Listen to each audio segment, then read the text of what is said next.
quelques jours, j'ai posté une story dans laquelle je disais que j'avais un énorme problème. Enfin, énorme, j'exagère beaucoup. En gros, c'était juste que j'avais énormément d'idées en tête.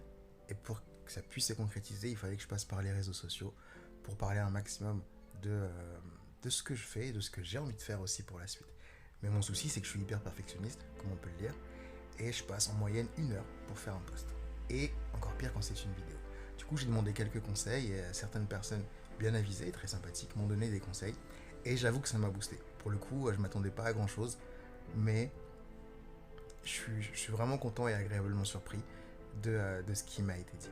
Alors, je parlais de projet tout à l'heure et l'un des principaux qui me tient à cœur, c'est celui de Parole de Grâce. Donc, Parole de Grâce, ça a vu le jour en fait pendant le confinement. Voilà, suite au Covid, etc., il y a eu ce décret que tout le monde connaît. Et suite à ça, il y a eu énormément de mal-être social. Beaucoup de personnes se retrouvaient seules, s'ennuyaient aussi énormément. Et les contacts étaient vraiment quelque chose de réduit quasiment à rien. Et pour moi, c'était compliqué parce qu'il y avait beaucoup de personnes dans mon entourage qui souffraient de solitude à ce moment-là. Et j'avais l'impression de rester totalement inactif. Alors c'est pour ça que je me mis à cœur ce ministère. Certains m'ont soutenu, certains m'ont rejoint aussi. Aujourd'hui, on est une petite équipe d'une dizaine de personnes.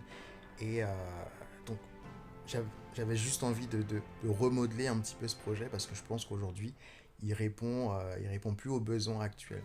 Donc, quand on se rend sur le site, on peut, donc soit, si on connaît déjà le site, appuyer directement sur le bouton nous contacter et là, on arrive sur un Google Form dans lequel on nous demande de choisir, enfin, de préciser quel sujet on souhaite aborder et préciser quelques informations supplémentaires aussi, nous qui vont nous permettre de réfléchir en amont et d'étudier la parole par rapport à la problématique qui a été mentionnée et voir ce que la Bible dit par rapport à ça pour donner des conseils qui ne sont pas inspirés de juste notre opinion ou notre manière de voir les choses, mais vraiment bibliquement.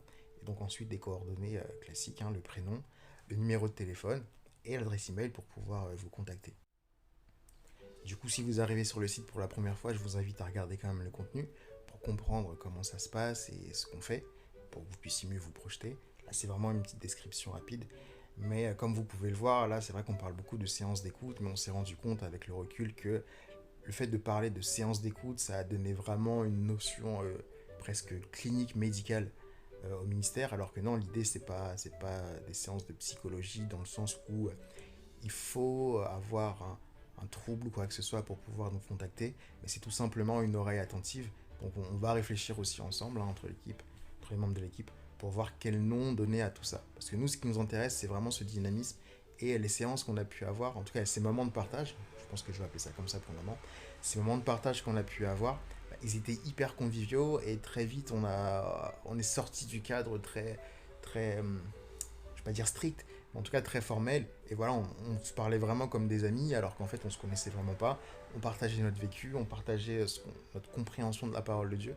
Et enfin, les conseils qui avaient été donnés, c'était vraiment lié à notre propre vécu, donc c'était très, très concret et très pragmatique pour le coup. On n'était pas du tout dans de la théorie. Et jusqu'à présent, les retours qu'on a eus sont toujours positifs, sauf un, malheureusement, où la personne n'a pas accroché et c'est son droit parce qu'elle avait des attentes particulières, notamment financières, qu'on ne pouvait pas satisfaire. Mais dans l'ensemble, c'était vraiment très cool. Déjà, si t'es resté jusque-là pour la vidéo, je te remercie. Ça veut dire que t'es quand même intéressé par ce qui est en train de se passer. Donc, vraiment, merci. Et donc, pour terminer, enfin, ça va se finir. C'est donc vraiment le résumé de tout ça, le but de cette vidéo, le fil rouge, en fait, c'était simplement pour expliquer l'historique de Parole de Grâce, expliquer qu'on est encore actif aujourd'hui, mais qu'aujourd'hui, on a besoin de se renouveler. Pour pouvoir se renouveler et être au plus proche des besoins des personnes concernées, on a besoin d'avoir vos retours. Un maximum de retours pour nous dire, voilà, moi par exemple, Mickaël, j'aimerais bien qu'on puisse avoir une sorte d'organisation qui permette de faire plus de rencontres chrétiens célibataires, par exemple, ou qui nous permettent d'étudier davantage telle thématique, ou qui nous permettent de mettre en pratique, voilà, dans ma vie au quotidien, telle chose que j'ai apprise dans la Bible. Et en fonction des besoins et ce qui revient de manière récurrente, on va se concentrer sur ça et essayer de proposer quelque chose qui va enfin répondre à ce que vous demandiez. Et petite précision aussi, c'est vrai que Parole de Grâce, on est principalement axé sur la communauté chrétienne. Pourquoi? Ça ne veut pas dire qu'on ne s'intéresse pas aux autres, mais c'est simplement que les autres dénominations, en tout cas, enfin les autres religions, on va pas dire ça comme ça, ont leur propre système, ont leur propre organisation, Et nous, notre but, c'est pas d'aller dans le conflit, c'est pas d'essayer de convaincre les gens en insistant. Mais on veut simplement apporter quelque chose de concret à ceux qui sont déjà en train de se questionner. Et donc pour ceux qui ne croient pas du tout en Dieu, pareil, on n'a pas envie de forcer. Après, nous, on est ouvert, mais c'est juste que notre méthode de travail, on inclut Dieu dans tout ce qu'on fait. Donc à chaque fois qu'on commence un échange, on prie. Et donc si une personne n'est pas à l'aise avec le fait de prier Dieu, ça va être très compliqué pour la suite, parce que du coup, il y aura des points de friction à chaque fois. Donc c'est pour ça qu'on se concentre principalement sur la communauté chrétienne. Et après, bon, Dieu connaît les choses, donc ça peut très bien évoluer pour la suite.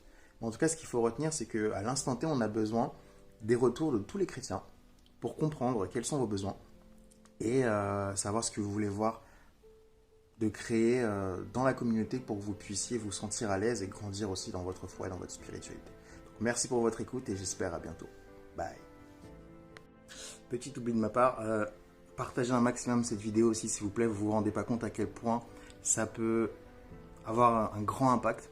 Pour vous c'est rien, ça prend même pas une minute, mais pour nous ça fait une énorme différence et ça nous évite de payer énormément d'argent dans des pubs, étant donné que la communauté est déjà assez active. Donc on compte sur vous et cette fois-ci, bye pour de bon.